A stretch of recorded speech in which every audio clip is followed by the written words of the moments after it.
Selamat pagi, siang, sore, malam Pak Agus. Perkenalkan nama saya Akbar Ibnu Prayoga. Di sini saya ingin menemukan kesalahan dari kelompok 1 sampai 12. Nah, kelompok 1 ini di industri manufaktur pensil.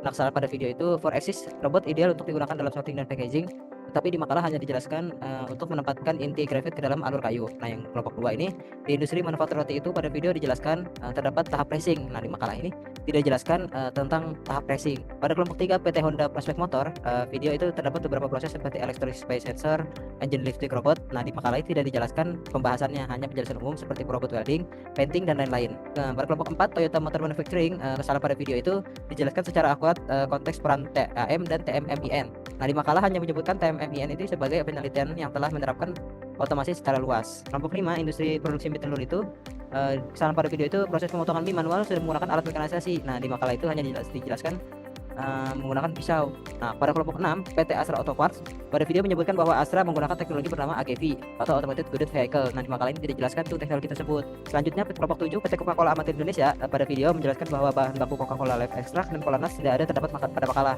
Hanya dijelaskan seperti gula, air, dan sirup. Nah, kelompok 8 PT Tinta Investama atau Aqua menyatakan proses benar-benar kontakless, sementara di makalah hanya menekankan minim kontak dan bukan 100% tanpa kontak manusia. Pada kelompok 9 coklat Cadbury Dynamic, kesalahan pada video itu packaging dijelaskan sangat jauh lebih sederhana dibanding penjelasan makalah tentang program machine, fail sealing, hingga robot qualitizer. Nah, di kelompok 10 industri manufaktur sepatu itu tidak membahas tentang fleksibilitas dan desain dalam video.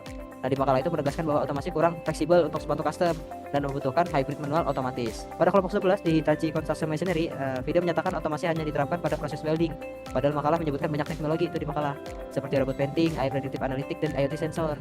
Nah, di kelompok 12 produksi pompa air, video tidak menjelaskan spesifik tentang pompa air, sementara makalah membahas detail otomasi di Precision dan Bank seperti membahas AGV, SEW, robot robotics dan automated testing, dan seterusnya. Selanjutnya saya akan menjelaskan robot Epson RC Plus. Nah, yang pertama itu persiapan awal dan inisialis sistem. Nah, yang pertama itu praktikum dimulai dengan menyalakan saklar utama pada robot dan memastikan lampu indikator menyala sebagai tanda robot siap digunakan. Nah, pada gambar kedua ini pengaturan awal dan pengamanan posisi robot. Jadi sebelum dilanjutkan, laptop dihubungkan ke robot dengan melalui kabel USB dan dilakukan free all join agar semua sendi robot bebas bergerak dan terhindar dari sendi yang terkunci. Nah, selanjutnya, jadi yang ketiga itu ada proses teaching point dan motion command. Nah, di sini operator mengajarkan titik-titik kerja atau teaching point yang akan menjadi acuan gerakan robot. Setelah itu robot digerakkan menggunakan motion command untuk berpindah antar titik kerja. Nah, selanjutnya ada wait command and sequence robot. Nah, selanjutnya itu menggunakan program fungsi seperti robot gerak untuk proses pick and place dengan lintasan halus.